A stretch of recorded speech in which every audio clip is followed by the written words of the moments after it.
Hello students, स्वागत है आपके अपने चैनल पे। बच्चों, चैनल को फटाफट से सब्सक्राइब कर लीजिए और पास में एक बेल आइकन है उसे प्रेस कर लीजिए ताकि जब भी मैं कोई टॉपिक डिस्कस करूंगा तो उसकी नोटिफिकेशन आपको मिल जाएगी।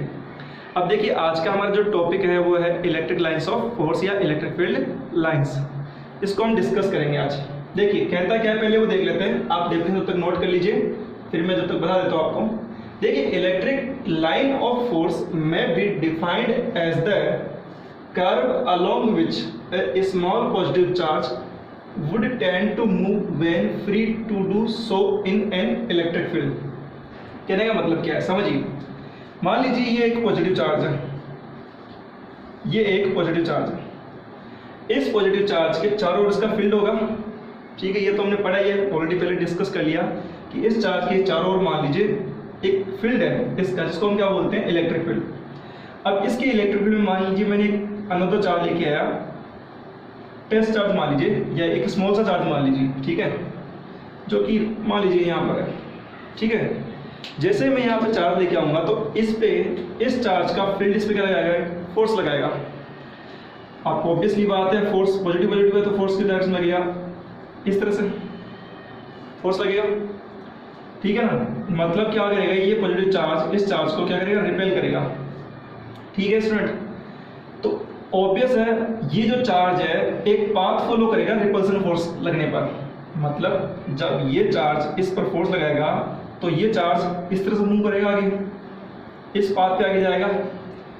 तो जिस पाथ पे ये मूव कर रहा है ये टेस्ट पॉजिटिव चार्ज, या जिस लाइन के अलोंग ये चार्ज पॉजिटिव चार्ज मूव करेगा, रिपेल होगा, वही क्या कहलाएगी, इसकी इलेक्ट्रिक लाइंस ऑफ फोर्स कहलाएगी, ठीक है स्टूडेंट। फिर से समझ लीजिए एक बारी। कहने का मतलब किसी चार्ज के, देखिए समझाता हूँ। कोई चार्ज है, उसके चारों एक खुद का फील्ड है, उस फील्ड में मैंने कोई अनदर स्मॉल सा चार्ज लेके आया, मान लीजिए टेस्ट चार्ज लाया, तो उस पर एक फोर्स लगेगा और उस फोर्स को हम बोलते हैं, मान लो पॉजिटिव लगा, पॉजिटिव आया तो रिपल्सिव फोर्स लगेगा। तो फोर्स लगने पर जिस पाथ पर वो चार्ज प्रोपोगेट करेगा या मूव करेगा, वही उसकी क्या बन जाएगी, इलेक्ट्रिक फोर्स ऑफ लाइंस बन जाएगी, ठीक है स्टूडेंट। ये आपको ध्यान रखना है, सिंपल सा है। अब यहीं पे अगर हम बात करें, देखिए नेगेटिव चार्ज की बात करते हैं थोड़ी देर के लिए। ये नेगेटिव चार्ज होता है, तो इसमें मान लीजिए कि यहाँ पॉजिटिव चार्ज होता तो क्या होता है, वो अट्रैक्ट होता, क्या होता है, अट्रैक्ट होता है इस तरफ, ठीक है ना। तो इस तरह वो फॉलो करता तो ये इसकी फील्ड बन जाती। तो इसका मतलब क्या समझा आपने, देखिए पॉजिटिव से जो इलेक्ट्रिक फील्ड होता है वो रेडियली आउटवर्ड होता है, जबकि नेगेटिव के लिए उसकी और उसकी अंदर होता है, ठीक है। अब देखिए हम किस तरह से इलेक्ट्रिक फील्ड लाइंस ड्रॉ करते हैं वो देख लेते हैं।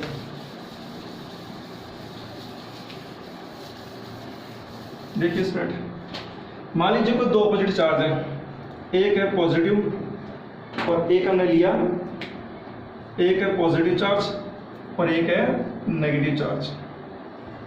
इन दोनों के लिए इलेक्ट्रिक फील्ड लाइंस हम ड्रॉ कर लेते हैं, देखते हैं कैसे बनती है। तो हमने देखा पॉजिटिव चार्ज के कारण फील्ड लाइंस कैसे होती है, इस तरह से,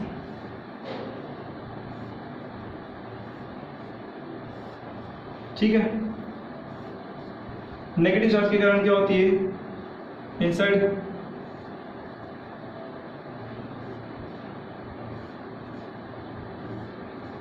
इस तरह से। तो देखिए होता क्या है, चार्ज की डायरेक्शन क्या बन गई, मतलब इसके इस पॉजिटिव नेगेटिव के कारण है इलेक्ट्रिक फील्ड लाइंस कैसे बनेगी, इस तरह से। और भी मान लीजिए ऐसे जाएगा तो इस तरह से आप ड्रॉ कर लीजिए, इस तरह डायग्राम। तो यहाँ पे ध्यान रखिए, एरो का ध्यान रखना, बहुत इंपॉर्टेंट है एरो। तो ये आपकी क्या बन गई, इलेक्ट्रिक फील्ड लाइंस बन गई पॉजिटिव और नेगेटिव चार्ज के लिए। ये आपका डायग्राम है, ठीक है, सिंपल सा है, कुछ भी नहीं, पॉजिटिव से जा रहा है और नेगेटिव पे जाके टर्मिनेट हो रहा है, एंड हो रही है इलेक्ट्रिक फील्ड लाइंस, ठीक है स्टूडेंट। एक बार और समझिए, देखिए इस चीज में मान लीजिए स्टूडेंट, ये मेरी इलेक्ट्रिक फील्ड लाइंस है इस तरह से, ठीक है। ये मेरी क्या है, इलेक्ट्रिक फील्ड लाइन है, ये मेरी इलेक्ट्रिक फील्ड लाइन है। इसके किसी भी पॉइंट पर अगर मैं टेंजेंट ड्रॉ करूंगा, मान लीजिए इस पॉइंट पर टेंजेंट ड्रॉ करूं, तो किस तरह से ड्रॉ करूंगा, इस तरह से। तो इस पॉइंट पर इलेक्ट्रिक फील्ड की लाइन जो ये टेंजेंट है ये शो करेगी। मतलब समझिए, उससे कोई भी इलेक्ट्रिक फील्ड लाइंस है उसके किसी पॉइंट पे अगर मैं टेंजेंट ड्रॉ करता हूँ तो वो पॉइंट जो होगा उस पॉइंट पे इलेक्ट्रिक फील्ड इंटेंसिटी की डायरेक्शन रिप्रेजेंट होगी, या वो पॉइंट क्या दिखाएगा, इलेक्ट्रिक फील्ड इंटेंसिटी की डायरेक्शन को दिखाएगा। ठीक है स्टूडेंट्स, जैसे यहाँ पर अगर मैं इस तरह से रिप्रेजेंट करूंगा तो ये क्या होगी, ये इलेक्ट्रिक फील्ड इंटेंसिटी की डायरेक्शन होगी स्टूडेंट। ठीक है, ये सिंपल, अभी आगे थोड़ी और देखेंगे अपन इसको दोबारा, आप इसको नोट कर लीजिए, तब तक देख लीजिए। ये हमारा हुआ है इलेक्ट्रिक फील्ड लाइंस। ठीक है, आगे देखते हैं इसकी प्रॉपर्टीज। पहले एक बार समझ लेते हैं प्रॉपर्टी से पहले। देखिए अब आते हैं डेफिनेशन पे। Electric field lines of force में be defined as the curve along which, देखिए यहाँ पर पॉजिटिव चार्ज था तो वो मान लीजिए यहाँ से इसने फोर्स लगाया तो रिपेयर होकर नेगेटिव की ओर क्या हो गया, अट्रैक्ट हो गया, तो ये इस पाथ पे फॉलो किया ना वो चार्ज, तो ये क्या बन गई फील्ड लाइन। सिमिलरली यहाँ पर ये तो हो गया यहाँ से इस तरह से मूव करती रहेगी, और आप रोक लीजिए इस तरह से, तो ये क्या बन गई, इलेक्ट्रिक फील्ड लाइंस बन चुकी है। ठीक है, आप नोट कर लीजिए इनको।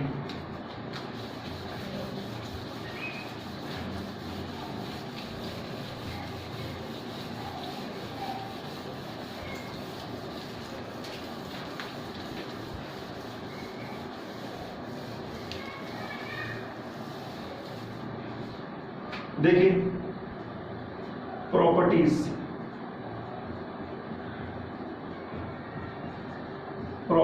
Of electric field lines, properties of electric field lines, इसको देखते हैं क्या कहता है प्रॉपर्टीज। सबसे पहली प्रॉपर्टी देखिए, हमने देखा था ये पॉजिटिव चार्ज था और ये क्या था, नेगेटिव चार्ज, तो फील्ड लाइंस किस तरह जा रही थी, इस तरह से, मतलब पॉजिटिव से स्टार्ट होती कहाँ जा रही थी, नेगेटिव में, कंटिन्यूस जा रही थी, नहीं जा रही थी। ठीक है ना, तो क्या होता है, electric field lines are continuous, electric field lines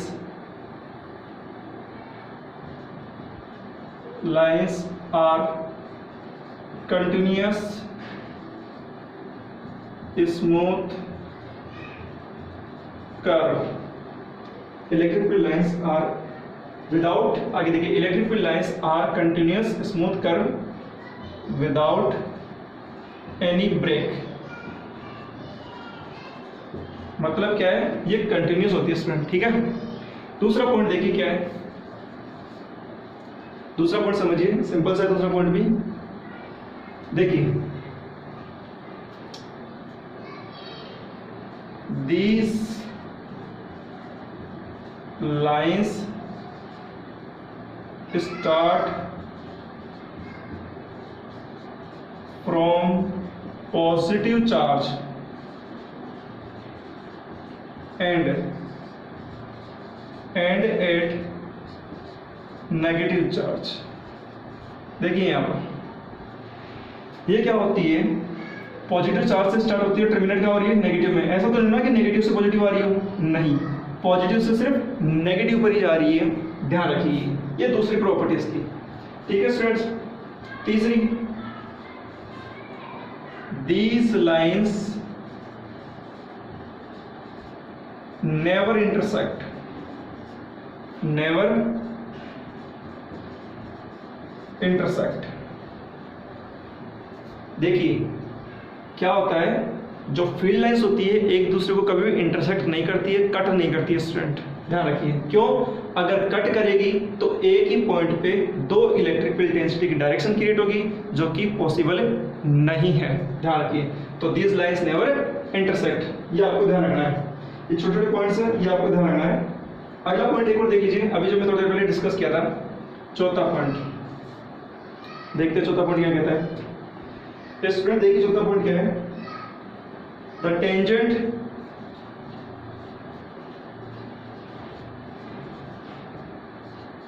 to the line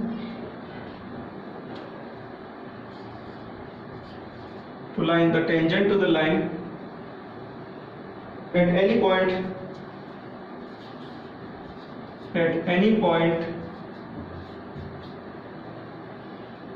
represent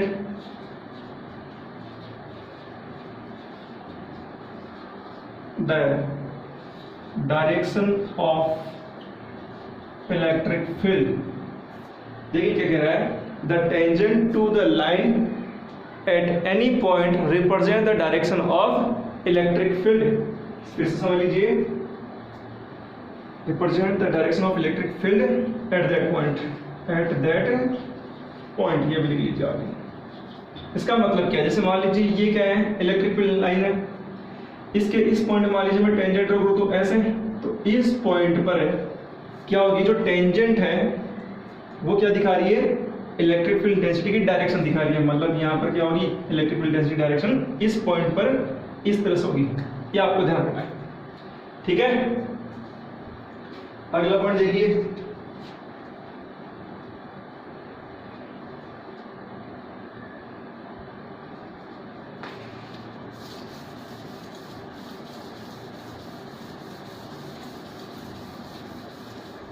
अपन को नोट कर लीजिए।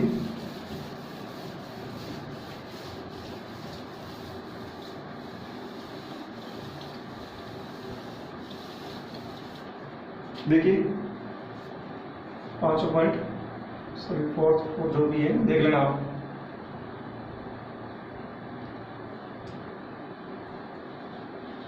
These are open curve.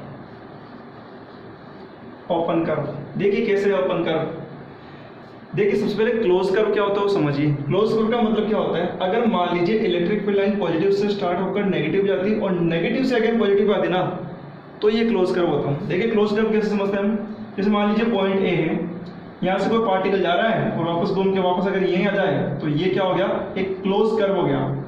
लेकिन in case of electric field line देखिए क्या हो रहा है, यहाँ पर जो इलेक्ट्रिक फील्ड लाइन है वो पॉजिटिव से स्टार्ट हो रही है और कहाँ जाके टर्मिनेट हो रही है, नेगेटिव पर, रिटर्न बैक नहीं हो रही पॉजिटिव पर, तो ये क्या है, ओपन कर्व हो गया ना। तो इसलिए लिखा है दीज आर ओपन कर्व। ठीक है, ये आपको ध्यान रखना है। अगला देखिए, for a single charge, single charge के लिए ध्यान रखिए ये, if charge is positive then these start from positive charge and go to the infinite, infinite तक जाती है। कहने वाला कैसे, जैसे कि समझते इसको, ये पॉजिटिव चार्ज है, फील्ड लाइंस कहाँ स्टार्ट होगी, पॉजिटिव से, लेकिन कहाँ तक जाएगी, यहाँ तक तो ठीक है, लेकिन अब आगे कुछ नहीं है, तो ये इस तरह से आगे जा सकती है, go to the infinite. Similarly अगर मान लीजिए नेगेटिव चार्ज होता है, और नेगेटिव चार्ज के लिए क्या होता है, जैसे मान लीजिए इनफाइनाइट से आती और कहाँ के टर्मिनेट होती, नेगेटिव पर टर्मिनेट हो जाती।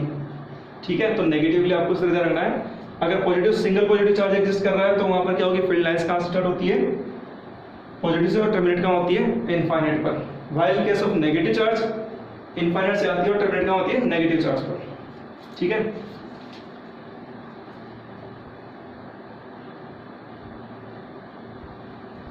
चलिए आगे देखते हैं।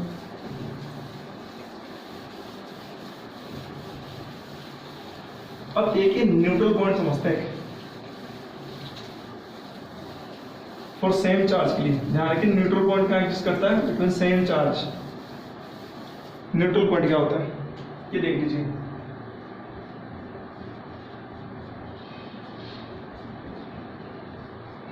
न्यूट्रल पॉइंट, जैसे मान लीजिए दो चार्ज हैं, एक पॉजिटिव दूसरा भी क्या है, पॉजिटिव, दो चार्ज है। ध्यान से समझिए, समझ में जाएगा, एक पॉजिटिव और दूसरा भी पॉजिटिव। तो इस केस में क्या होगा, देखो चार्ज इलेक्ट्रिक फील्ड लाइंस इस तरह से, इसका भी इस तरह से,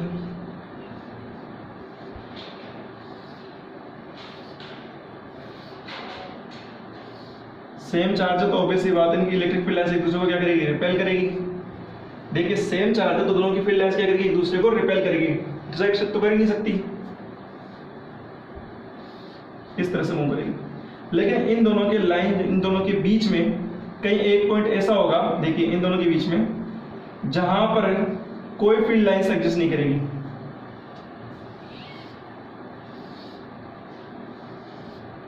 देखिए इन दोनों के बीच में एक पॉइंट ऐसा है जहां पर कोई फील्ड लाइन नहीं है, और इस पॉइंट को, जो इस पॉइंट पे है जहां पर कोई फील्ड लाइंस नहीं है, तो इस पॉइंट को बोलते हैं हम न्यूट्रल पॉइंट।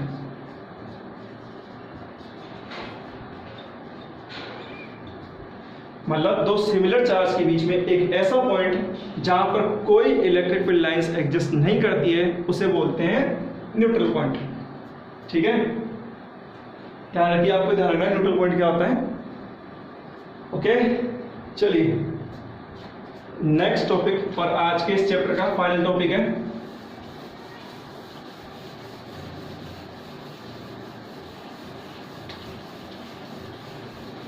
स्टूडेंट। आप बुक भी ओपन कर लीजिए और बुक के अकॉर्डिंग आप नोट्स बनाते रहिए अपने, ताकि इजीली आपको समझ में आ जाए। देखिए अगला पॉइंट क्या है, torque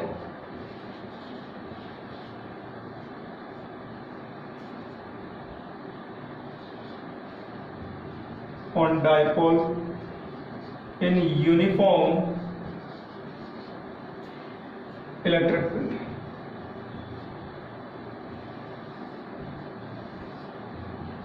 in uniform electric field, देखिए सबसे पहले यूनिफॉर्म इलेक्ट्रिक फील्ड क्या होता है ये समझिए। यूनिफॉर्म इलेक्ट्रिक फील्ड का मतलब क्या होता है, देखिए किस तरह से हम यूनिफॉर्म इलेक्ट्रिक फील्ड को रिप्रेजेंट करते हैं। तो देखिए यूनिफॉर्म इलेक्ट्रिक फील्ड को रिप्रेजेंट करते हैं पैरेलल लाइंस, और साथ में लाइंस के बीच में डिस्टेंस क्या होनी चाहिए, सेम होनी चाहिए, इक्वी डिस्टेंस होनी चाहिए। तो ये तुम्हारा हमने कंसीडर कर लिया कैसा है, एक यूनिफॉर्म इलेक्ट्रिक फील्ड है, इसकी डायरेक्शन ये है। ठीक है, ये हमारा क्या है, यूनिफॉर्म इलेक्ट्रिक फील्ड। अब कंसीडर क्या किया कि यहां पर एक डायपोल इंक्लाइंड है एंगल पर, ये डायपोल नेगेटिव चार्ज और ये पॉजिटिव चार्ज, ये हमारा एक डायपोल है।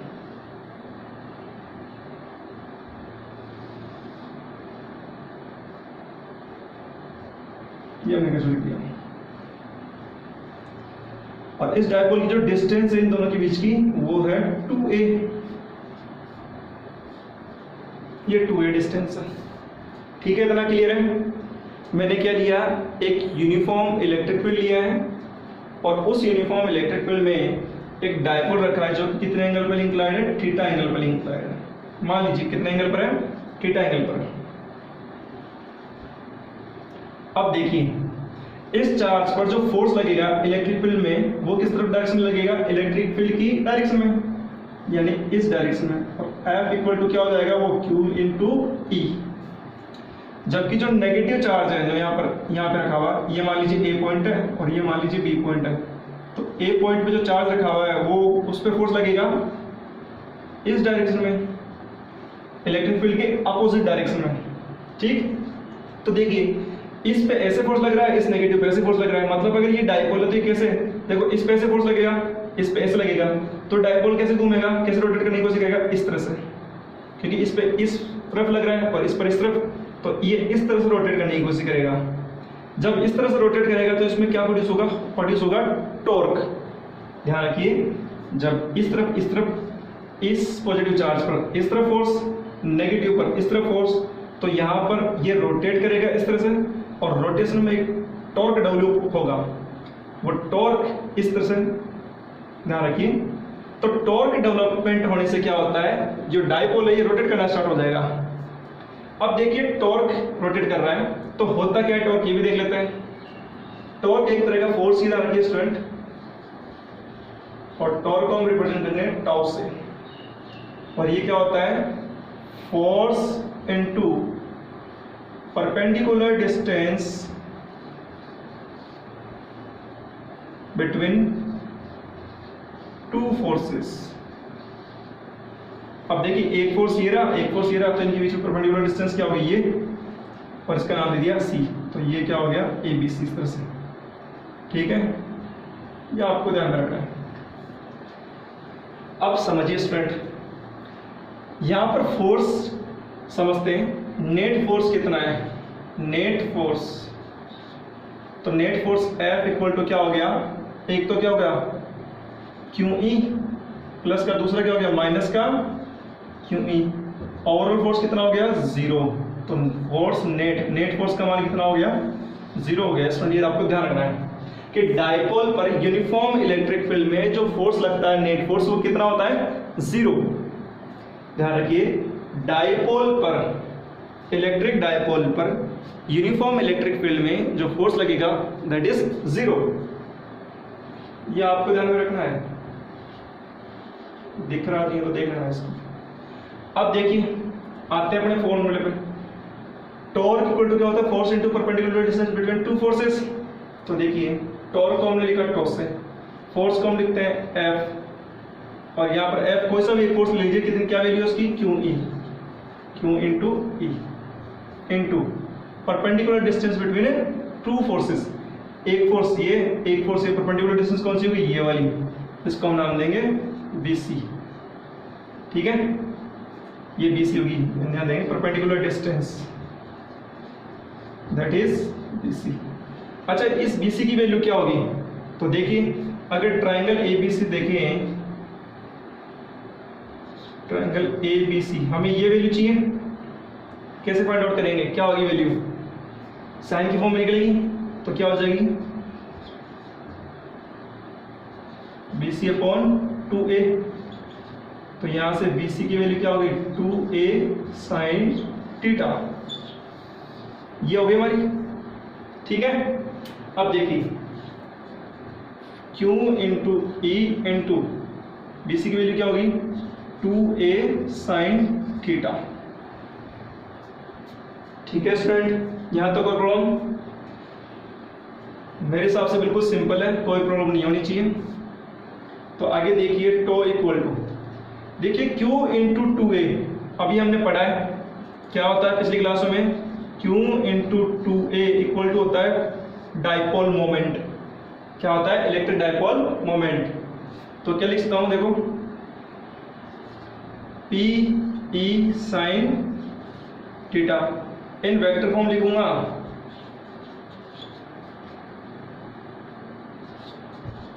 कैसे लिखूंगा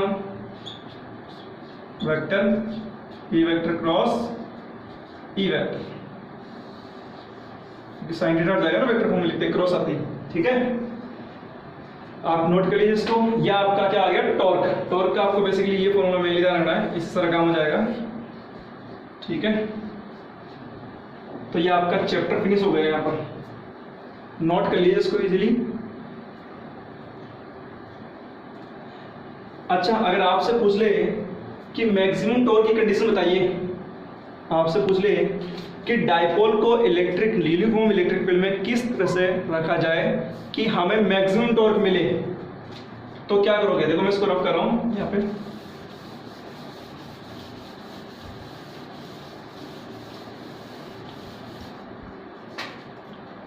मैक्सिमम टॉर्क,